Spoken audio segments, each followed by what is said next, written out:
Le damos la bienvenida a Magdalena García Trovero, muy conocida también por muchos de los presentes. Magdalena es doctora en medicina, especialista en psiquiatría pediátrica, es especialista también en violencia intrafamiliar y psicotraumatología, es perito judicial, terapeuta familiar sistémica, terapeuta y supervisora certificada en MDR, cofundadora de MDR, integrante del equipo docente de CEPSTRA, Centro de Psicotraumatología, adjunta de la Dirección de Salud Mental y Poblaciones Vulnerables de ACE y también integrante del equipo interdisciplinario Claves, quienes trabajan en la prevención de violencia hacia niños, niñas y adolescentes y en la promoción de buen trato. Espero no hacer lío. Bueno, muchas gracias, Pepa. Y parece que nos hubiéramos puesto de acuerdo. Faltás vos, Denise, ¿no? Pero seguramente vas a... Porque ella dijo, no voy a hablar de lo biológico. Bueno, yo voy a tomar ese guante y en perfecta coordinación y sintonía con los conceptos que Perla vertió, apoyarme en todo lo que nos aportaste desde la perspectiva de los vínculos para poder complementar con mi exposición. Hay mucho... ¿Está bien así? Lamento que me quedo de este lado porque tengo acá la máquina y no me puedo mover mucho porque sé que están registrando. Bueno, es un gusto estar acá. Gracias por la invitación. Gracias por todo el trabajo. Miro a Samuel porque era mi interlocutor, pero sé que está todo el equipo detrás de esto. Fue un esfuerzo grande, muy bien pensado y sobre todo gracias por poder compartir con tanta gente joven que miraba todo el público y siempre me entusiasma mucho que se enrolen jóvenes. Como bien dijimos, los que estamos acá hace rato que estamos y necesitamos relevo comprometido y es una alegría. A mi compañera de la red de territorio de Sayago, así nos dejan jubilarnos, ¿no? Una alegría encontrarme con gente con la que he trabajado en otras vidas, pero acá estamos, seguimos. Muy bien. Perfecto, gracias. Cuando me dan la opción de participar en la mesa de trauma, bueno, con mis dos compañeras que sé que ambas trabajan mucho en esta temática desde su perspectiva, digo, ¿qué aporte podría hacer? Y se me ocurrió que desde la práctica cotidiana, desde mi lugar, donde llegué a esta temática por la preocupación de la práctica clínica, era el lugar que seguramente podría ser más útil, aportes desde la práctica cotidiana en lo que tiene que ver con el trauma en la infancia. Por eso titulé la exposición ¿Qué le pasa a este niño? ¿Alguno se la hizo esa pregunta alguna vez? ¿Qué le pasa a este niño? ¿Qué le pasa a esta niña? ¿No? ¿Por qué hace lo que hace? ¿Por qué se comporta de esta manera? Sobre todo el que tiene conductas externalizadas. El que se queda quietito y callado, en general, no nos preguntamos qué les pasa a este niño. Tenemos que empezar a hacerlo, ¿verdad? Entonces, desde mi lugarcito allá en Sayago, maestros, educadores, médicos de familia, pediatras, que me consultaban en mi rol de psiquiatra de niños y adolescentes, en mi función, por situaciones de niños que presentaban un poco de todo. Y los van a reconocer acá. Chiquilines que les iba mal en la escuela, pero eran inteligentes.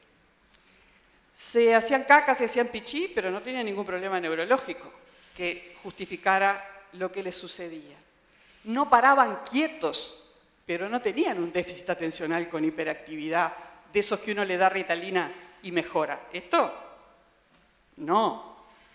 Justamente, toda esta sintomatología muy variada, que comprometía varias áreas del desarrollo al mismo tiempo, era un desafío enorme, porque ¿cómo hacemos un diagnóstico? y ustedes los que me conocen más me han escuchado muchas veces y mis hijos me toman el pelo porque muchas veces dicen, ya sé, mamá, este chiquilín lo que tiene es eso de la desgracia, ¿no? ¿Y saben lo que es la desgracia? Cuando me apretaban mucho, desde la institución educativa o desde el Poder Judicial, bueno, pero ¿qué diagnóstico hace de este niño? La tentación que me venía, bueno, el diagnóstico que yo hago, la desgracia de haber nacido donde le tocó nacer y de vivir las cosas que le tocó vivir, ¿no? Y algunos tan pobres que en intemperie tenían, ese es otro dicho que tenemos en situaciones como extremas, ¿no? Intemperie, irresponsabilidad y algunos ni siquiera intemperie, de tanta falta, ¿no? Y te voy a pedir si me pasas el vasito, aquel que era mío, no sé cuál. Muchas gracias. No sé cómo haces para hablar tanto y no tomar agua. Sí. Bueno, estos niños son un desafío permanente. Fueron para mí, en aquellos inicios, un desafío permanente, tan desafío que son los que me fueron conduciendo a buscar posibles soluciones, a poder comprender qué les pasaba a estos chiquilines, a darme cuenta que no hacían esto para molestar a los maestros, que no hacían esto porque no fueran agradecidos con todo lo que se les daba. Una de las anécdotas que conozco de aquellos primeros pasos en esto fue cuando desde un hogar próximo a la policlínica donde yo trabajaba, que era dirigido y llevado adelante por hermanas religiosas muy comprometidas con la tarea, me traen a una niña de 10 años que había sido víctima de abuso sexual desde los 3 años hasta los 10 años. Y ahora hacía un par de meses que estaba institucionalizada y bueno, sus conductas eran de este tipo, de todo tipo. Y cuando yo trataba de explicar los efectos que el trauma de larga data produce en los niños, la hermana religiosa que llevaba a esta niña dice, sí, doctora, yo entendí todo lo que usted me explicó, pero ya hace 3 meses que está con nosotros, ¿no? Bueno, va a tener que estar mucho tiempo más, va a tener que pasar mucha agua abajo del puente para que esta niña pueda bajar la guardia de haber crecido bajo amenaza para poder confiar en quien les está brindando los cuidados que le están brindando. No pasa porque ustedes no la cuiden bien, pasa porque ella está con todo su sistema de alerta prendido, como vamos a ver. ¿Qué le pasa a este niño entonces?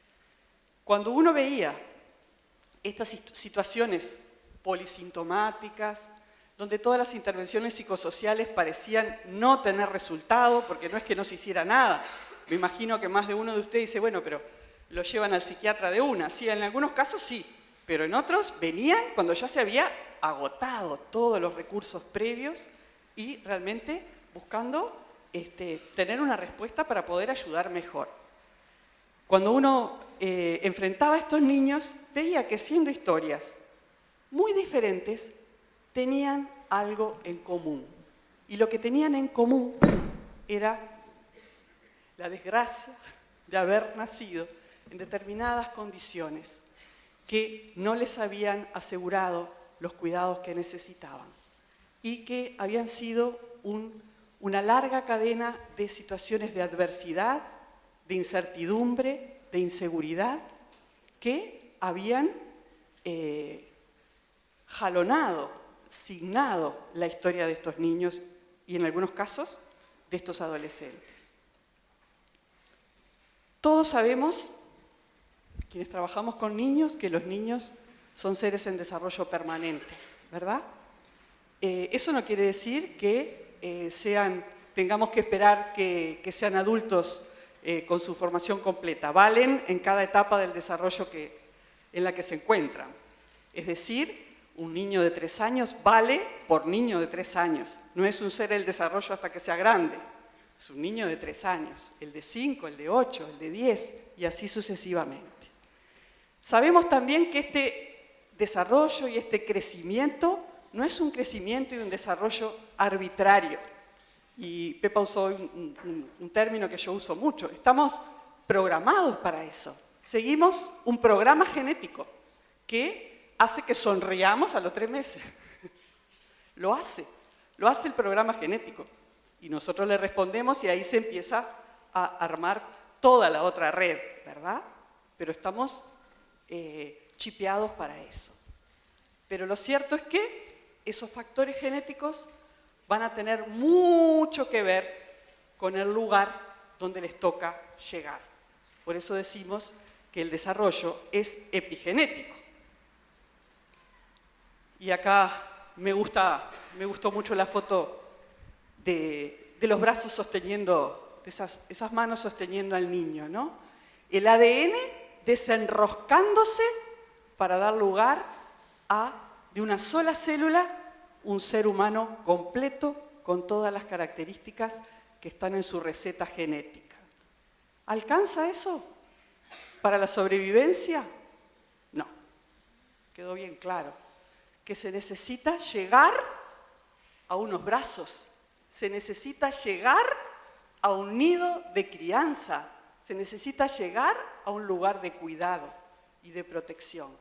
Si no, no hay vida posible. No hay vida posible para ningún mamífero, porque confirmo que realmente somos seres humanos, somos Homo sapiens, pero ningún animalito de nuestra escala podría sobrevivir si llegara al mundo solo. Y nosotros menos que ninguno. Sabemos también, entonces, que nuestra vida va a estar desde el momento mismo de nuestra llegada al mundo íntimamente vinculada a esa figura de cuidado. No necesariamente coincido la que me parió, no necesariamente, por eso no decimos madre ni padre, ojalá, pero sí la persona, la figura de cuidado, la que me recibe y me da lo que necesito. Y ese enganche de esa manito que llega con la manito que lo recibe es lo que va a permitir que ese niño, esa niña, llegue a ser la mejor versión de sí misma, lo que está previsto que sea. Y cuando miro también, los que me conocen más, me han oído, saben que soy como fanática de esta frase de Boris Cyrulnik, que dice que un niño puede resistir casi cualquier cosa si va de la manito de su cuidador seguro, ¿no? Entonces, vamos a ver, y ya lo dijo Pepa, el efecto traumático de algunas circunstancias de la vida resulta traumático si no está la manito que me cuida. Y puede no serlo si estoy agarradito de quien me da confianza y seguridad. Eso lo podemos ver en nuestros propios hijos, en los niños con los que trabajamos, cómo las cosas que vivimos, otra experiencia que me permitió afirmarme en esto que Cyrulnik dice, es la posibilidad de trabajar con niños en distintas circunstancias traumáticas, pero donde lo pudimos ver con las compañeras de CEPTRA y de MDR Humanitario, fue en Dolores, cuando el tornado. Los niños que habían transitado esa situación con su maestra que los tranquilizaba, con su profesor que les mostraba la puerta para salir, o con sus padres presentes, tuvieron mucho menos efectos traumáticos que los niños que estaban solos en ese momento, que buscaban ayuda y no la encontraban, que no podían llegar a su casa, que estaban fuera de su cucha de protección. Sabemos también que no es suficiente una sola manito, coincido totalmente. Sabemos que llegar al mundo y tener solo una manito para agarrarme no va a ser suficiente para crecer. Todos los sistemas que rodean al niño, desde un modelo multisistémico de von Ferbrenner, todos los sistemas participan de alguna manera incidiendo en su salud o en su patología. Y conocemos bien esta imagen del microsistema o el nido de crianza, el exosistema, donde estamos todos nosotros que trabajamos con infancia desde nuestro lugar, y el macrosistema, el lugar histórico en que nos toca vivir y crecer, tiene mucho que ver con la vida que ese niño va a tener, con las posibilidades de desarrollo o no. Y ahora sí voy a hablar un poquito del cerebro. ¿Sí? Nacemos todos con un cerebro inmaduro. Necesitamos un poco más de horneado por aquello de lo epigenético, ¿no? Está todo lo que decía en la receta de mis genes, pero necesito llegar a unos brazos que estimulen todo lo que yo tengo para desarrollar todavía. Necesito que me hablen para poder hablar. Necesito que me muestren la luz para poder ver. Y necesito brazos que me reciban para poder conocer este vínculo fundante, que es el vínculo de apego, ojalá seguro. Y la importancia fundamental que tiene en el desarrollo de ese cerebro inmaduro los vínculos, creo que no he encontrado otra frase que con otro texto que tan breve pueda dar cuenta de ese verdadero milagro que es que la mente de un niño se desarrolla en la interfase de lo que es la materia viva de su cerebro y los vínculos que sus cuidadores establecen con él. Por eso esas manitos con el cerebro en sus manos, ¿no? No es para que se sientan responsables de que los cerebros de los niños están en nuestras manos, pero casi, ¿no? Pero casi. Esto lo dice el doctor Barudi, que es un colega chileno que desde hace muchos años trabaja hace más de 20 años, con el tema de los efectos de la violencia en la infancia, desde una perspectiva esperanzadora, como la que todos queremos tener, por eso estamos acá. Así que la mente infantil emerge de la interfase entre la materia viva y los vínculos, y que para que este milagro, dice Barudi, sea posible, es necesario crecer en climas no perfectos, pero en los que predominen las experiencias de buen trato, donde predomine una cierta predecibilidad que pueda tener yo con mi cuidador y no situaciones que me generen la ambivalencia que me deja agarrado de un pincel, sin saber para dónde agarrar, sin saber que lo que estoy haciendo esté bien o esté mal, porque un día lo hago y me sonríen, y cuando intento hacerlo el otro día para provocar lo mismo, me golpean. Entonces me quedo sin saber si eso está bien o está mal. No perfecto, pero sí predecible, pero sí estable, pero sí cuidador. Ese ambiente garantiza el milagro del desarrollo de la mente. Y un ambiente favorable durante los primeros años de vida asegura un cerebro que florece. Un cerebro, a mí me gusta mucho la imagen del árbol también, para el cerebro. Cada uno lo usa, ¿no? Estas ramas que se multiplican, las mismas neuronas en un niño recién nacido, al mes, a los 3 meses y a los 6 meses.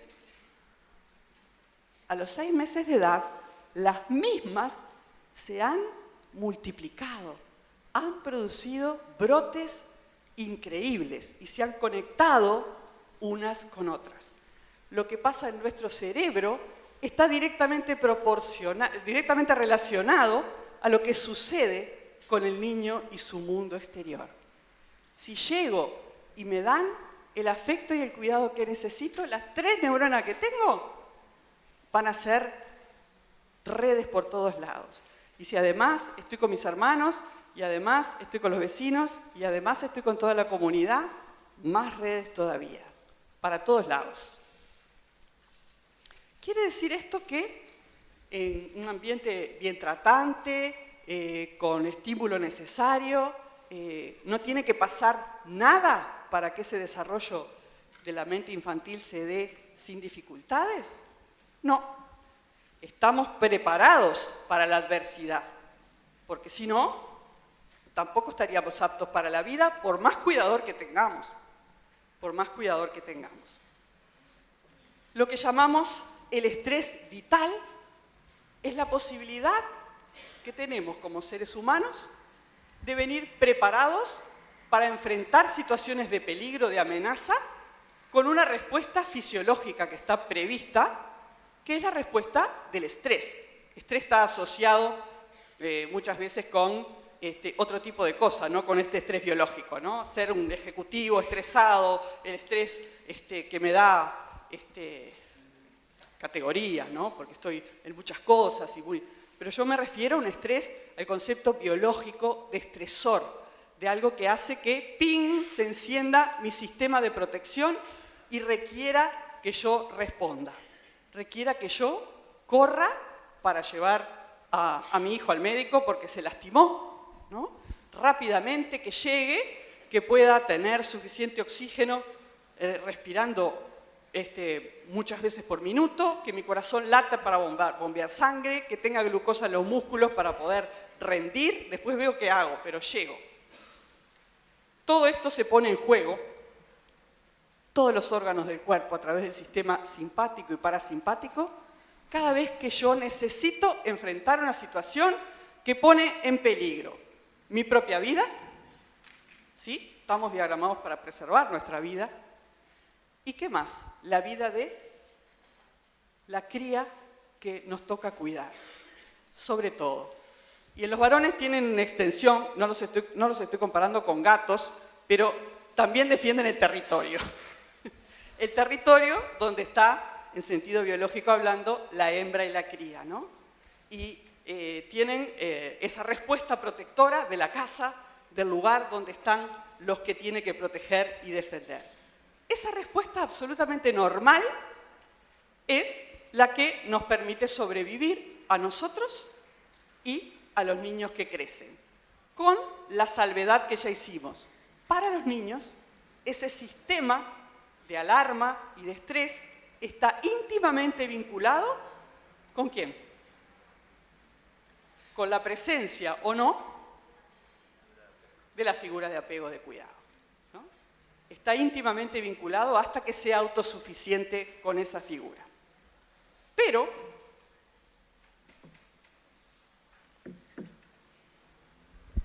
cuando el evento que prendió la alarma del estrés es muy grande o por sus características desborda las posibilidades que tiene mi sistema de autorregularme, o si soy un niño me toca estar solito para enfrentarlo, entonces todo lo que está previsto para poder vencer la adversidad falla. Y entonces no puedo enfrentar esa situación y tiene lugar lo que llamamos experiencia traumática. Una experiencia adversa no necesariamente tiene que ser traumática si yo tengo lo que necesito para enfrentarla. Pero cuando no puedo procesarla, vamos a ver después qué es lo que sucede. Queda descolgada, queda sin poder ser comprendida porque es demasiado grande, porque yo estaba solo, porque no tenía los elementos para poder enfrentarla y constituye una experiencia traumática. Pero si esa experiencia se mantiene en el tiempo, como un goteo continuo,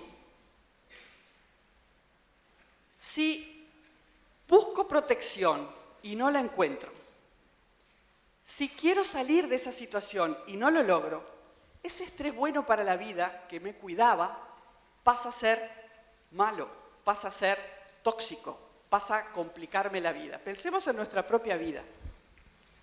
Una cosa es tener un estrés vital común y corriente, que nos hemos dejado muchas canas y mucha tinta en el camino, dar un examen, por ejemplo.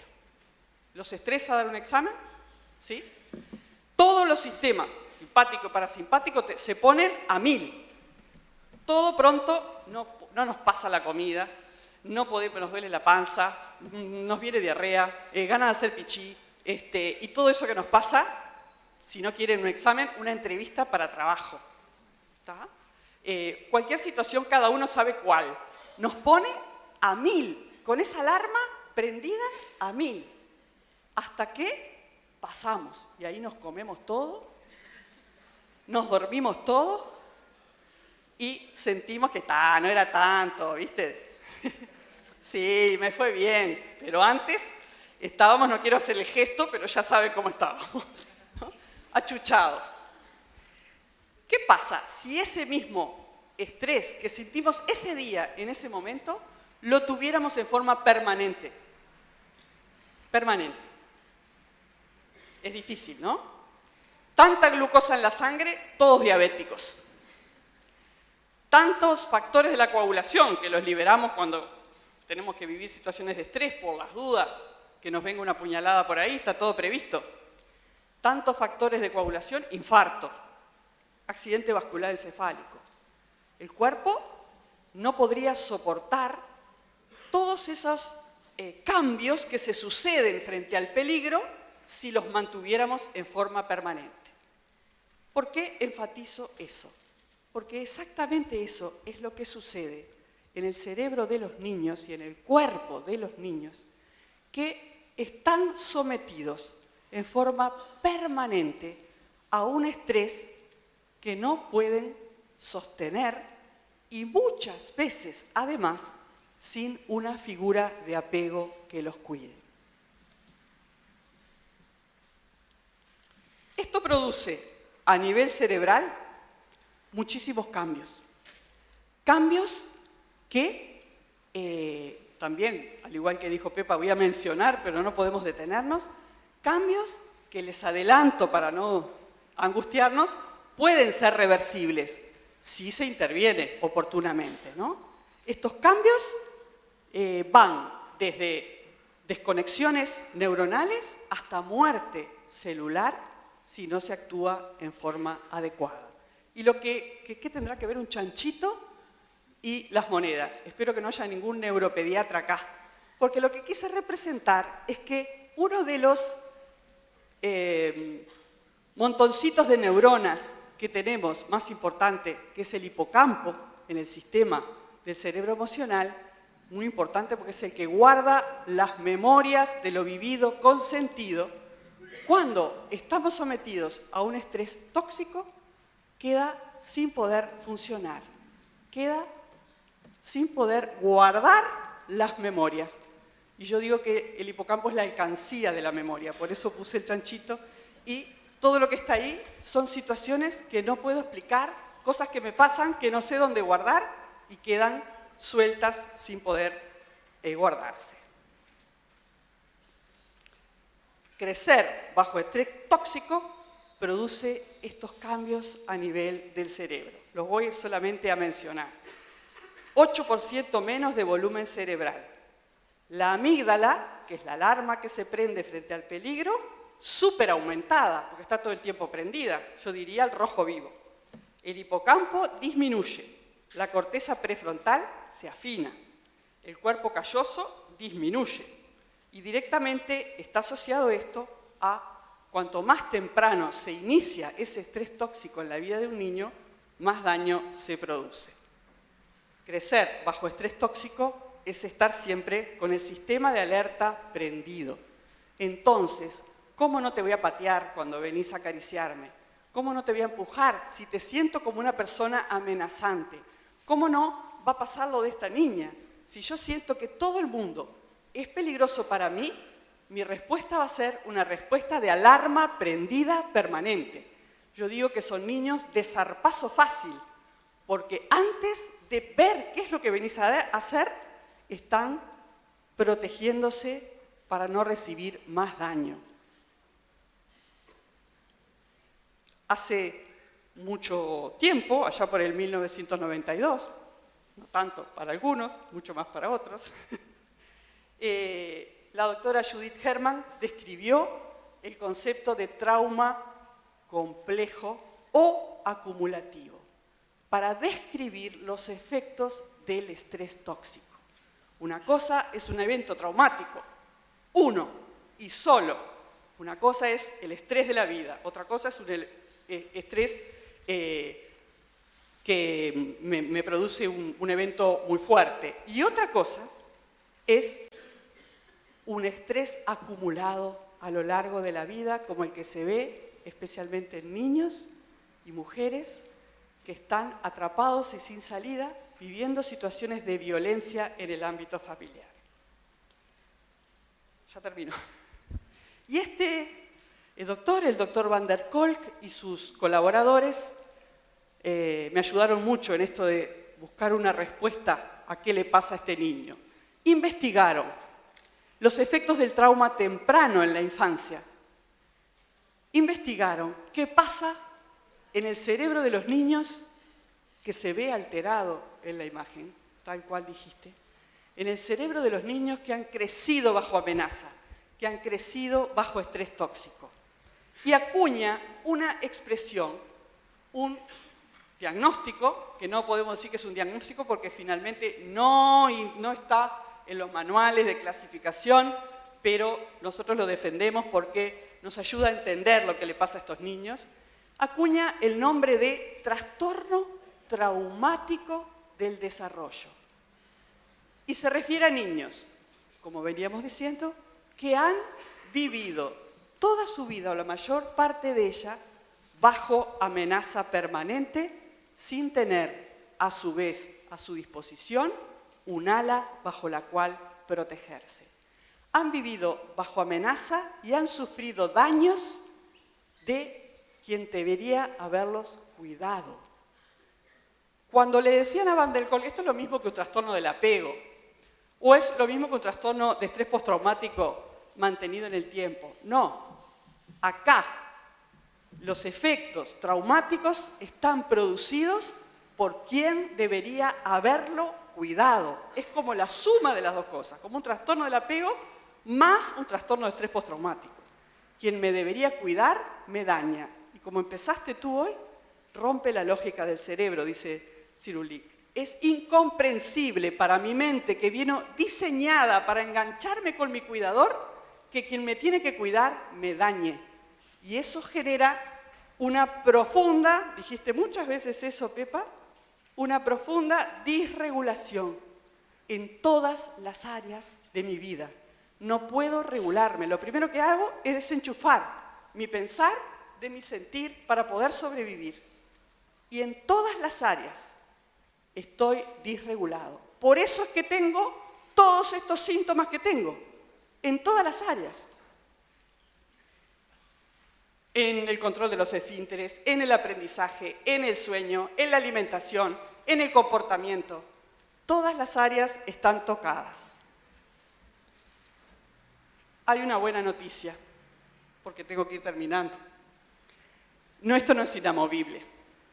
Se puede revertir si actuamos a tiempo. ¿Cómo podemos ayudar a un niño, a este niño? ¿Qué le pasa a este niño? Tiene un trastorno traumático del desarrollo. Por ponerle un nombre, ya que me apretan, en realidad yo podía seguir diciendo, tiene la desgracia de haber nacido donde le tocó nacer. Pero si me apretás, te tiro si lo que te importa es el rotulito, te tiro esto. Es un trastorno traumático del desarrollo. ¿Y qué puedo hacer por él? Es la siguiente pregunta. Primero, comprender su situación, y para eso estamos acá, desde una perspectiva que tenga en cuenta su historia traumática de vida. Si yo no comprendo lo que está, cómo ha sido dañado, no voy a poder ayudarlo. Segundo, asistirlo desde esa perspectiva. Si yo le brindo un tratamiento que no toma en cuenta estos aspectos traumáticos, que no toma en cuenta el daño que tienen esas redes, que no toma en cuenta que las memorias traumáticas están fuera de la alcancía, dando vuelta por el cerebro sin poder guardarse, no voy a poder asistirlo. Yo les decía que esto fue lo que me condujo a formarme como terapeuta MDR, que es una de las terapias indicada por la Organización Mundial de la Salud para abordaje de trauma y trauma complejo en niños. Y, por supuesto, voy a promover, mientras voy reparando, voy a promover el desarrollo de fortalezas, sin las cuales, y Pepa dijo unas cuantas de ellas, sin las cuales no voy a poder crecer. Una de ellas es tener redes, sin duda. Los niños con redes son niños fortalecidos. Y por supuesto voy a terminar con una frase de Cirulín, que dice: al término de su existencia, una persona de cada 2 habrá conocido un acontecimiento que podríamos calificar de traumático. Una persona de cada 10 seguirá sintiéndose mortificada, prisionera de la herida. Las demás, al debatirse, retornarán a la vida gracias a 2 palabras. Una, hace rato que veníamos hablando, vínculos. Y la otra, el sentido. Sentido para que esas memorias traumáticas sueltas puedan ser guardadas adentro de la alcancía de la memoria después de haber podido comprender y conectar las redes sueltas. Yo les agradezco mucho a todo este equipo que preparó esto y que están en esta foto, que se han capacitado y que van a seguir. Y que ha sido una experiencia para nosotros muy gratificante poder tomar este desafío, con esperanza de poder rearmar las redes. Muchas gracias.